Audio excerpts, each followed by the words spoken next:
So welcome back guys, और ये है doctor strange in the multiverse of madness के ट्रेलर के डिटेल्ड ब्रेकडाउन का second part. We should tell him the truth. तो यहाँ काउंसिल में हमें 6 चेयर्स दिखती हैं और हो सकता है कि कैंग भी कभी पहले इस काउंसिल का मेंबर रह चुका हो, बट बाद में वो सेपरेट हो गया और हो सकता है उसके बाद उसने टीवीए शुरू कर दिया और उसने अपनी पूरी नकली ब्यूरोक्रेसी, पूरा जुडिशियल सिस्टम बनाया और उसका कंट्रोल दे दिया उन 3 पपेट्स को जिनको लोकी में कहा गया था टाइम कीपर्स। और इसी सीन में हमें पैट्रिक स्टीवर्ट की आवाज सुनाई देती है जो कि प्ले कर रहे हैं प्रोफेसर चार्ल्स जेवियर, और वो इल्यूमिनाटी के एक मेंबर भी है। सो इल्यूमिनाटी कॉमिक्स के हिसाब से एक सीक्रेट अलायंस है जिसके मेंबर्स थे Tony Stark, Charles Xavier, Reed Richards, doctor Strange, Black Bolt और नेमोर, और कभी ब्लैक पैंथर भी इसका मेंबर हुआ करता था, बट बाद में वो बैकआउट हो गया था। और हमें काफी कमाल का ईस्टर एग मिला आयरन मैन 2 से, जहां पर टोनी स्टार्क अपने फोन में एक ऐप यूज कर रहे होते हैं जिस पर लिखा होता है इल्यूमिनाटी। सो ट्रेलर से देखने के बाद ये पता चलता है कि एमसीयू में इल्यूमिनाटी एक मल्टीवर्सल गवर्निंग बॉडी है जिसके रिप्रेजेंटेटिव्स अक्रॉस यूनिवर्सेस के हैं। तो यहाँ इस काउंसिल वाले सीन में देखे तो हमें 6 चेयर्स दिख रही हैं और लोग दिख रहे हैं खाली 3, तो हो सकता है कि बाकियों को सीजीआई से गायब कर दिया गया हो। तो अब उन 3 जनों की बात करें जो कि हमें फ्रेम में दिख रहे हैं, तो उनमें से 2 बैठे हुए हैं और एक चलता हुआ आ रहा है। तो जो चलते हुए आ रहा है तो हो सकता है कि वो मॉडो हो किसी और यूनिवर्स का और वो अपने यूनिवर्स में सॉर्सरर सुप्रीम हो। अब लेफ्ट वाले बंदे पर गौर करें तो ऐसा लग रहा है कि उसने एक वाइब्रेनियम का सूट पहना है, तो हो सकता है कि वो किसी और यूनिवर्स का ब्लैक पैंथर हो, बट उसके पतले हाथों को देखकर ये भी लग रहा है कि वो रीड रिचर्ड्स हो। तो इसी तरह मार्वल फैंटास्टिक 4 को भी अपने साथ जोड़ लेगा। तो अब अगर सेंटर वाले बंदे की बात करें तो उसने एक हुडी पहनी हुई है, तो हो सकता है कि वो फोटोन हो, या हो सकता है कि वो मोनिका रैम्बो की स्पेक्ट्रम हो, या फिर हमने पहले के सीन्स में अल्ट्रॉन बॉट्स भी देखे थे, तो हो सकता है कि ये एक हिंट हो कि ये अल्ट्रॉन इन्फिनिटी हो व्हाट इफ वाला। तो अब अगर बात करें इस रियलिटी के टोनी स्टार्क के अल्ट्रॉन प्रोजेक्ट की, जो कि काफी सक्सेसफुल रहा है, ना कि रॉबर्ट डाउनी जूनियर वाले आयरन मैन की टाइमलाइन के अल्ट्रॉन की तरह जो कि उन्हीं के खिलाफ हो गया था। तो ये दूसरी रियलिटी वाले आयरन मैन के अल्ट्रॉन की सक्सेस की वजह से उसने काफी इवॉल्व करा होगा अपनी रियलिटी में और वो सुपीरियर आयरन मैन बन गया होगा। और बहुत टाइम से रूमर्स भी चल रहे हैं कि सुपीरियर आयरन मैन को प्ले करेंगे टॉम क्रूज। तो यहाँ पर इस सीन में जब डॉक्टर स्ट्रेंज को काउंसिल के सामने लाया जाता है तो उसे एक आवाज आती है, we should tell him the truth, और ये आवाज है पैट्रिक स्टीवर्ट की जिन्होंने पहले एक्समैन में प्ले करा था प्रोफेसर चार्ल्स जेवियर। तो ये जो ट्रूथ यहाँ पर डॉक्टर स्ट्रेंज को बताना चाहते हैं वो ये हो सकता है कि ये जो पूरा मल्टीवर्सल केओस मचा हुआ है उसमें डॉक्टर स्ट्रेंज की कोई गलती ना हो। So now moving to next shot.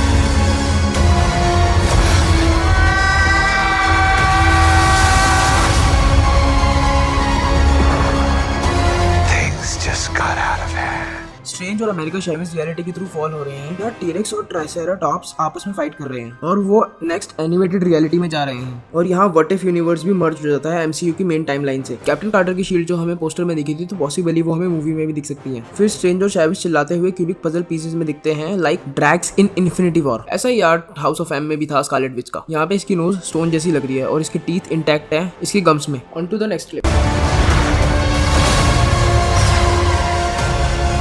You break the rules. Look out! To become a hero. I do it. I become the enemy. तो यहाँ इस सीन में हम क्लियरली देख सकते हैं कि वांडा जो है वो इल्यूमिनाटी के हेडक्वार्टर्स को इन्वेड करेगी और वहां पर उसकी फाइट होगी इल्यूमिनाटी के मेंबर्स के साथ। तो यहाँ हम देख सकते हैं उसकी फाइट एक सुपर हीरो के साथ चल रही है जिसका लुक काफी हद तक कैप्टन मार्वल जैसा है, और कई लोग इसको यहाँ पे टॉम क्रूज का सुपीरियर आयरन मैन समझ रहे हैं, बट ये वो नहीं है और मोस्ट प्रोबेबली ये मोनिका रैम्बो या मारिया रैम्बो हो सकती है जो कि अपने यूनिवर्स में कैप्टन मार्वल रही होगी। तो यहाँ इस सीन में हम कामर ताज पर अटैक होते हुए देख सकते हैं और ये वही टी रूम है जिसको हमने 2016 में डॉक्टर स्ट्रेंज मूवी में देखा था, और साथ ही मास्टर हमीर को भी देख सकते हैं जिनको हमने डॉक्टर स्ट्रेंज में देखा। तो आगे हमें अमेरिका शेविस का एक काफी क्लोज लुक देखने को मिलता है, और अगर उसकी जैकेट की स्लीव्स पर ध्यान दे तो हमें स्टार्स की एम्ब्रॉयडरी देखने को मिलती है और उसकी जैकेट पर एक लाइन लिखी होती है अमोर ए अमोर, जिसका मतलब होता है इंग्लिश में लव इज लव, और उसकी जैकेट पर एक फ्लैग बना है जो कि LGBTQ+ का रिप्रेजेंटेशन है। फिर ट्रेलर में अगले सीन में हमें गारगैंटोस एक बस फेंकता हुआ दिखता है और उस बस पर हम एक एड प्रिंट हुआ देख सकते हैं जो कि ला यावे कॉफी का है जिसकी टैगलाइन है अनलॉक द बेटर डे। और अगर साइड में फोन बूथ पर देखें तो एक एड होता है जिसमें लिखा होता है celestial T, the magic of T. तो आगे हम एक काफी कूल शॉट देख सकते हैं जहाँ पर स्ट्रेंज एक ऑल्टरनेट सैंक्टम सेंक्टोरम की तरफ देख रहा है और उस सैंक्टम सेंक्टोरम के आगे उसका एक बहुत बड़ा स्टैचू बना है जिस पर कोई फेशियल हेयर नहीं है। इस टाइमलाइन के न्यूयॉर्क में हम काफी ग्रीनरी देख सकते हैं और कुछ ऑडली कर्व्ड विंड टर्बाइंस देख सकते हैं जो कि सारी बिल्डिंग्स को कवर कर रहे हैं, और स्ट्रीट्स पर हम कुछ व्हाइट फ्लावरिंग ट्रीज देख सकते हैं जैसा कि हमने वांडा के फेक ऑर्किड में देखे थे। So now moving to next shot.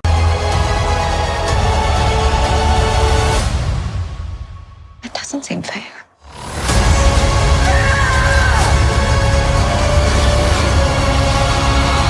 यहाँ पे हमें 2 वांडा दिखती है, उससे बाद में आता हूँ। ये वेस्टव्यू वाला घर है और यहाँ हमें पीछे 2 स्कूटी दिखती हैं और नीचे फ्लोर पे पड़ा हुआ है एक बेसबॉल क्लब। पीछे स्टेयरकेस भी ब्रोकन है और टेबल भी टूटी हुई है, हो सकता है यहाँ पे किसी की फाइट हुई हो। और यहाँ पे खड़ी हुई वांडा बेयरफुट है, हो सकता है जो वांडा बैठी हुई है उसने वेस्टव्यू को रिक्रिएट करा टॉमी और बिली के लिए, और जब वो उसे नहीं मिले तो उसने आसपास की चीजें डिस्ट्रॉय कर दी और वो अपने आपको लॉस्ट फील कर रही हो और अपने डार्कर साइड को टेक ओवर होने दे, क्योंकि लास्ट टाइम हमने उसे अपनी कॉन्शियसनेस को स्प्लिट करते हुए देखा था वांडा विजन के एंड में। अब हम कमरताज पे अटैक का एक और व्यू देख सकते हैं और फिर हमें अमेरिका शेविस फर्स्ट टाइम एक्शन में दिखती है, पॉसिबली वो वांडा से तो नहीं लड़ेगी। और आगे हमें मॉडो का शॉट मिलता है जहाँ हो सकता सकता है कि वो स्ट्रेंज को फ्री करने की कोशिश कर रहा हो, जिससे स्ट्रेंज उनकी हेल्प कर सके टू फाइट वांडा। और पॉसिबली वो लेट ही हो गया होगा, क्योंकि हम रेड क्योस मैजिक का एक्सप्लोजन देख सकते हैं in headquarter and as we think Rambo का कोई वर्जन होगा जो उड़ता हुआ जा रहा है यहाँ से। उसके नेक्स्ट शॉट में हम वॉन्ग को लड़ता हुआ देख सकते हैं गैर्गेंटॉस से, और उसके हाथ में एक मैजिकल लासो है। हो सकता है ये उसी सीन का कंटिन्यूएशन हो जहाँ पे हमने अमेरिका चैविस को गैर्गेंटॉस के नीचे देखा था, वॉन्ग उसे बचाने जा रहा हो। हम यहाँ पे गैर्गेंटॉस के टेंटिकल्स में टीथ भी देख सकते हैं, और जो कि नेक्स्ट शॉट में हम वांडा को देख सकते हैं जो किसी की तरफ एम कर रही है अपने रेड क्योस मैजिक से, और वो गेट पे है इल्यूमिनाटी के हेडक्वार्टर के। उसका फेस बहुत ज्यादा ही ब्लीड कर रहा है, और उसकी शर्ट पे ब्लैक कलर के इंक के स्ट्रेन्स हैं, और उसके पीछे हम कमरताज के बेल लाइक स्ट्रक्चर्स को देख सकते हैं। तो पॉसिबली इसने कमरताज को डिस्ट्रॉय कर दिया है, और अभी गेटवे के थ्रू यहाँ पर आ गई है। जैसे ही कैमरा जूम इन करता है इसकी आंखों में, we can see the image of 2 holding cells. ये इल्यूमिनाटी का डिटेंशन सेल है। टीवी स्पॉट में हमें इसका क्लियर लुक मिला था, जहाँ पे किसी पामर के पीछे हमें ये सेल्स दिख सकते हैं, जिसमें एक में है America Chavez. And we think Wanda अपने बच्चों को इसलिए फाइंड नहीं कर पा रही थी क्योंकि हो सकता है इल्यूमिनाटी ने उन्हें डिटेन कर रखा हो। ये उसके लिए बहुत डिस्टर्बिंग है, क्योंकि हाइड्रा ने उसको और उसके भाई पिएट्रो को भी इस तरीके से कैद कर रखा था। On to the next clip.